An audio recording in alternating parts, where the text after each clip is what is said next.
तो आप सभी का स्वागत है। हमारे जो हमारे उत्तराखंड के निवासी अन्य राज्यों में स्ट्रैंडेड हैं और जिनको लाने की व्यवस्था चल रही है। पिछली बार जब परसों हम लोग मिले थे, तकरीबन 1,64,000 लोगों ने तब तक रजिस्टर किया था। इस दौरान लगभग 10-11 हज़ार लोगों ने और रजिस्टर किया है, तो उनकी संख्या बढ़ के 1,75,880 ये हो चुकी है।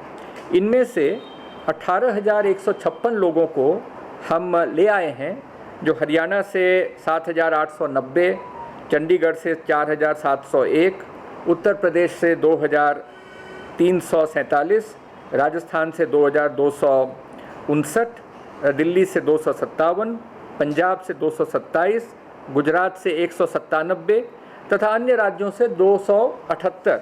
इस प्रकार से 18,156 लोगों को अभी अन्य राज्यों से वापस हम लोग ले आए हैं।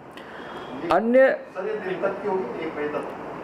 नहीं, ये जब से हमारा ये जो रिलैक्सेशन मिला है तब से है, लगभग इसी महीने का पिछले 3-4 दिन का सोचिए इसी में हुआ है जी। दिन तक का होगा? हाँ, ये आज तक का। अभी आने से पहले जो मुझे सूचना दी गई है वो ये सूचना है। इसी प्रकार से 20,000 लोगों ने अन्य राज्यों के जो यहाँ से जाना चाहते हैं, ऐसे 20,000 लोगों ने पंजीकृत करवाया है अपने आप को, और उनमें से 4,780 लोगों को हम लोगों ने भेज दिया है। अब आगामी 3 दिनों में अभी हमारा मेजर ऑपरेशन गुड़गांव में चल रहा है। गुड़गांव में लगभग 8,700 कुछ लोगों को हमें अगले 3 दिन में निकालने का प्लान बनाया है, जिसमें से 9 तारीख को लगभग 2,000 और इसी प्रकार से आगामी दिनों में भी 2-2, 2,500 लोगों को करके उन्हें भी निकाला जाएगा। फरीदकोट पंजाब से 9 तारीख को 300 प्रवासी उत्तराखंड के उन्हें लाने की व्यवस्था होगी। तो 9 तारीख को चलेंगे तो 10 तारीख तक वो पहुंच जाएंगे। इसी प्रकार से बिहार के कैमूर इलाके में 15 ऐसे लोग थे जो हमारे फंसे हुए थे, कुछ परेशानी में थे, तो उनको भी यहाँ से अनुमति दे दी गई है वहाँ से आ जाने के लिए। हमारे तरफ से पश्चिम बंगाल सिलीगुड़ी के 39 छात्र थे, जिनको 2 बसों में भेजने का प्रबंध कर लिया गया है। और ट्रेन्स के बारे में संभवतः जब हमने लास्ट आपसे बात की थी उस समय अहमदाबाद, सूरत और पुणे इनके बारे में बताया था। उस दिन ये बताया था कि केरल के लिए भी हम लोग कर रहे हैं, तो केरल से भी हम लोगों ने पत्राचार कर दिया है। हमने उनको बता दिया है कि हमारे केरला में जो लोग इस समय हैं उनको ट्रेन से ले आने के लिए वो अनुमति दे दें और उसकी व्यवस्था कर लें, क्योंकि भेजने वाले राज्य को ही व्यवस्था करनी होती है। हमने धनराशि का भुगतान करने का उन्हें अवगत करा दिया है। तो त्रिवेंद्रम से ट्रेन हमने मांगी है, लेकिन ये ट्रेन में क्या है कि हमारे केरला में लोग अलग अलग स्थानों में हैं। एक स्थान पे सभी त्रिवेंद्रम में नहीं है, कोई कोच्चि में है, कोई और किसी जगह पे है। तो हमने रेलवे से ये अनुरोध किया है कि बहुत दूरस्थ इलाका है और अगर हमें बीच में कुछ स्टॉपेज दे दें इन लोगों को पिकअप करने के लिए, तो ये प्रयास रेलवे के साथ चल रहा है। हमारा जो हेल्पलाइन जी, केरला का नंबर लगभग 2,000 है, लगभग, थोड़ा ऊपर नीचे हो सकता है। कॉल सेंटर्स में हमारे लोग निरंतर एक तो ऑनलाइन वो बुकिंग रजिस्ट्रेशन करा रहे हैं, इसके अलावा भी बहुत सारे लोग हैं, बहुत सारे उनके इश्यूज़ रहते हैं। तो लगभग 45,000 से 50,000 कॉल्स हमारे अधिकारियों ने हैंडल किया है, जो उन्हें कॉल्स हमारे प्रवासी लोगों ने अलग अलग स्थानों से किया है। अब जो हमारे प्रवासी आ रहे हैं उनके लिए राज्य सरकार निरंतर इसके बारे में सोच रही है और माननीय मुख्यमंत्री जी ने एक मैंडेट दिया था कि हमें बहुत जल्दी कुछ व्यवस्था इनके लिए करनी चाहिए, और ये एक पहला स्टेप है। अगर आप जानते हैं तो प्रधानमंत्री स्वरोजगार योजना है, जिसमें कि व्यवसाय में या उद्योग में छोटे छोटे कार्य करने में हमारे युवा वो करना चाहते हैं, तो उनके लिए एक व्यवस्था दी गई है। बड़ा लोकप्रिय कार्यक्रम रहा है उत्तराखंड का, इसमें काफ़ी अच्छी प्रगति रही है। इनफैक्ट उत्तराखंड राज्य देश में सर्वश्रेष्ठ राज्यों में से एक है जिन्होंने प्रधानमंत्री स्वरोजगार योजना का फ़ायदा लेकर हमारे यहाँ पर जो उद्योग और व्यवसाय में जुड़ना चाहते हैं ऐसे लोगों को सहायता पहुँचाई है। तो उसकी सफलता को देखते हुए माननीय मुख्यमंत्री जी ने मुख्यमंत्री स्वरोजगार योजना, कल माननीय मंत्री जी ने आपको ब्रीफिंग में बता दिया होगा, तो मैं बहुत ज़्यादा डिटेल में नहीं जाना चाहता हूं, लेकिन चूंकि प्रवासियों की बात हो रही है और वो उनको लाने की व्यवस्था हो रही है, तो इसी के साथ मैं ये जोड़ना चाह रहा हूं कि ये एक योजना कल कैबिनेट ने अप्रूवल दे दिया है, और उसके तहत हम चाहेंगे कि अधिक से अधिक जो हमारे प्रवासी भाई बहन जो वापस आ रहे हैं और वो उत्तराखंड में ही कुछ करना चाहते हैं, तो ये एक योजना है जो अभी प्रारंभ किया गया। इसी प्रकार की अन्य योजनाएं भी इस समय शासन में विचाराधीन हैं। अब हम लोग कोविड की बात करते हैं, लेकिन ये सीज़न फायर का भी है, और इस समय जो वनों में जो हमारा जो आग लगती है उसको देखते हुए प्रबंध राज्य सरकार के द्वारा और वन विभाग के द्वारा किया गया है।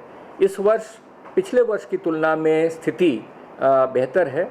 इसमें हमें प्रकृति ने भी बड़ा वरदान दिया है कि बारिश आई है, हालांकि कुछ स्थानों पे उससे नुकसान भी हुआ है, लेकिन अगर हम वन अग्नि के परिप्रेक्ष्य में देखें तो गत वर्ष हमारे इस समय तक 7 तारीख तक 298 केसेस हमें जानकारी में प्राप्त हो चुके थे, 298 केसेस, जिसमें 351 हेक्टेयर ज़मीन वो प्रभावित हुई थी। इस वर्ष अभी तक 18 ऐसे मामले संज्ञान में आए हैं, और जिसमें कुल 11 हेक्टेयर ज़मीन वो प्रभावित हुई है। तो इस वर्ष फायर का जहाँ तक प्रश्न है, फॉरेस्ट फायर्स का जहाँ तक प्रश्न है, उसमें स्थिति नियंत्रण में कही जा सकती है इस समय तक। इसमें हमारे फील्ड में जो फॉरेस्ट डिपार्टमेंट के अधिकारी कर्मचारी हैं, उन्हें फील्ड में ड्यूटी लगा दी गई है, और जिनमें लगभग 7,500 फायर वॉचर्स इस समय कार्यरत हैं। माली चौकीदार जो इस कार्य में नियत किए जाते हैं वो 600 से अधिक हैं, फॉरेस्ट गार्ड 1500 से अधिक हैं, फॉरेस्टर 1700 से अधिक हैं, और जो उससे हायर लेवल के ऑफिसर्स हैं वो लगभग 450 ऑफिसर्स इस समय फील्ड में ड्यूटी दे रहे हैं। जो कुमाऊं और गढ़वाल में हमारे क्रूज स्टेशंस बनते हैं, जो निगरानी रखते हैं और फिर इंफॉर्मेशन पास ऑन करते हैं वायरलेस सिस्टम के माध्यम से, तो उनकी भी व्यवस्था हो चुकी है।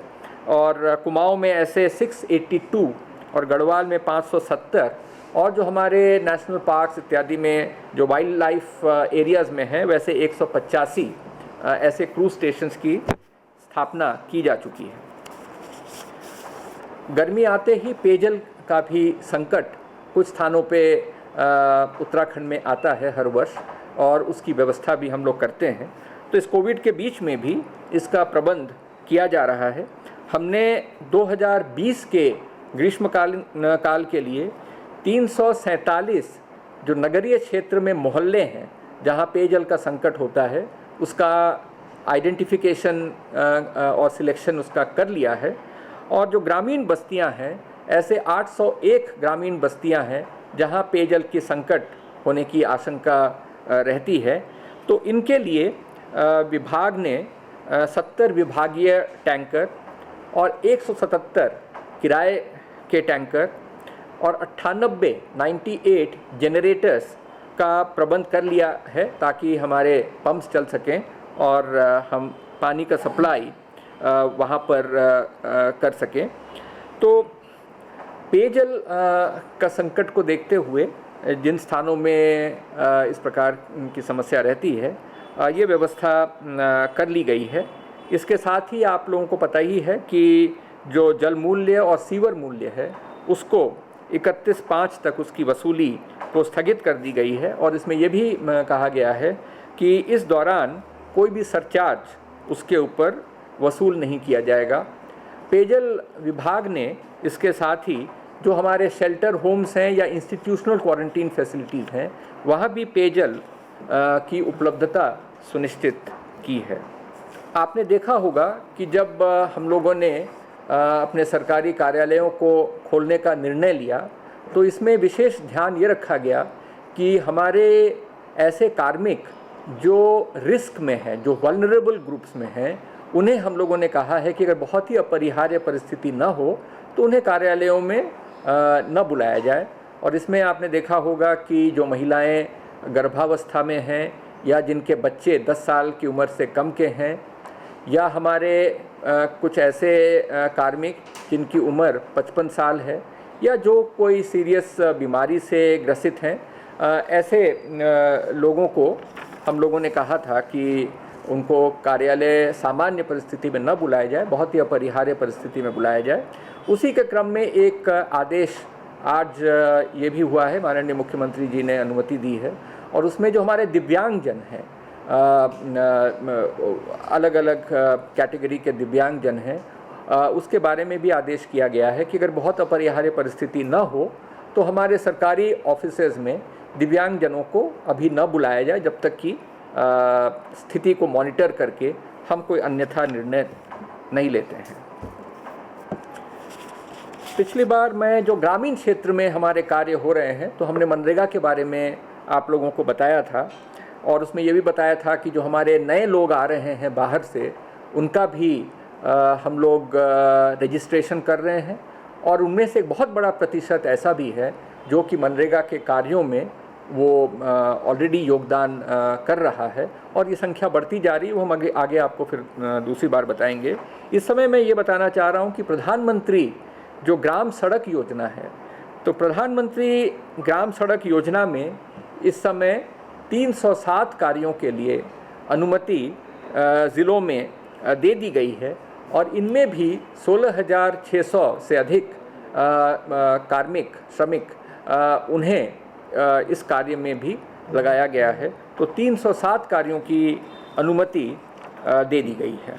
अब इस दौरान ग्रामीण अंचलों में आप देखेंगे कि इन विषम परिस्थितियों में भी जो हमारे सेल्फ हेल्प ग्रुप्स हैं, स्वयं सहायता समूह हैं, वो उन्होंने ये जो परेशानी है इसके बीच में भी बड़ी विषम परिस्थितियों में भी ये हमारे पुरुष और ख़ास करके महिलाएं वो बढ़ चढ़ के हिस्सा ले रही हैं, अलग अलग तरह के कार्य वो कर रही हैं और किस तरह से हम जो कोविड के ख़िलाफ़ रिस्पॉन्स है उसमें अपना योगदान दे रही हैं। तो उसमें मैं ये बताना चाहूँगा कि हमारे जो 30,000 से अधिक स्वयं सहायता समूह हैं, इनमें से अभी 3580 350 से अधिक स्वयं सहायता समूहों ने जिनके 12,000 से अधिक सदस्यों ने ये कार्य टेकअप किया था कि हमें मास्क तैयार करा के लोगों को उपलब्ध कराना है। बहुत ज़्यादा इनकी डिमांड भी है।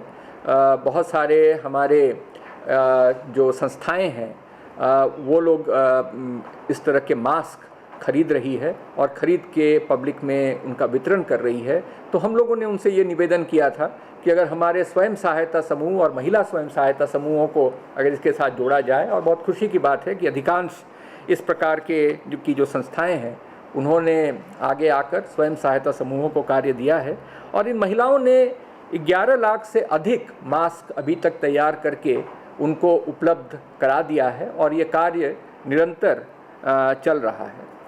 मास्क के अलावा स्वप्रेरणा से खुद ही इन स्वयं सहायता समूहों ने उन्होंने एक मुट्ठी अन्नदान इस प्रकार का एक कार्यक्रम चलाया था और जिनमें हमारे 46 समूहों ने और संगठनों ने 4,000 परिवारों के लिए राशन वितरण किया, फल वितरण किया, सब्जियों का वितरण किया।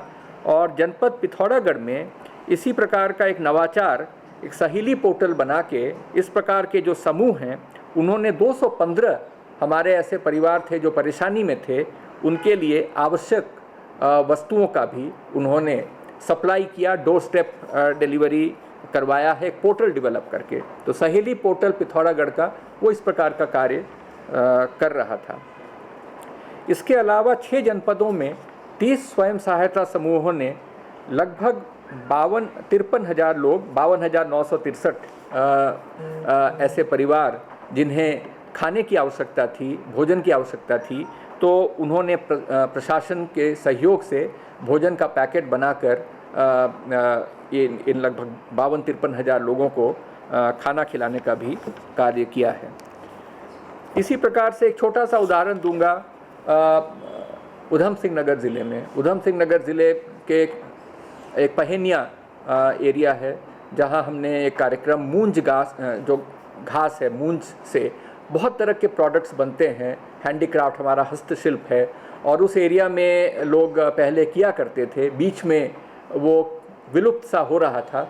उसको हम लोगों ने पिछले 1-2 वर्षों में माननीय मुख्यमंत्री जी ने कहा था ग्रोथ सेंटर्स, रर्बन सेंटर्स, जहाँ की रूरल और अर्बन मतलब रूरल एरिया में हम अर्बन फैसिलिटीज़ दें, इस प्रकार की योजनाएं जो हमारी चल रही हैं, तो उसमें हम लोगों ने किया था। और ये पहेनिया समूह में हमारे 600 से अधिक महिलाएं हैं जो मूंज घास का कार्य कर रहे हैं, और वो मूंज घास के से हस्तशिल्प की चीज़ें तैयार कर रहे हैं, और वो ई-कॉमर्स प्लेटफॉर्म के माध्यम से इन्हें मार्केटिंग करने का भी प्रयास कर रहे हैं। इनके प्रोडक्ट्स की कीमत 120 रुपये से 1200 रुपये की कीमत की जो चीज़ें हैं। तो हमारे ग्रामीण अंचलों में अभी भी काफ़ी ऊर्जा है, बहुत धैर्य है, बड़ा साहस है, और जिस तरह से उन्होंने बाहर से आने वाले लोगों को भी मैनेज किया है, और वहाँ के अंदर भी उन्होंने मैनेज किया है, साथ ही साथ इस प्रकार की गतिविधियाँ अपने घर में रह के, कहीं एक जगह जाकर नहीं, अपने घर में रह के ये कार्य वो कर रही हैं। तो मैंने सोचा कि इस प्रकार के कार्य आपके नोटिस में मैं ले आऊँ। अगर उद्योगों का लें आप, तो हमारे पास जो सूचना है कि इस समय 4,747 वर्किंग यूनिट्स हैं, जिनमें 1,74,000, लगभग 1,75,000, 1,74,900 कुछ है। तो इतने श्रमिकों का जो है इनमें नियोजन हुआ है।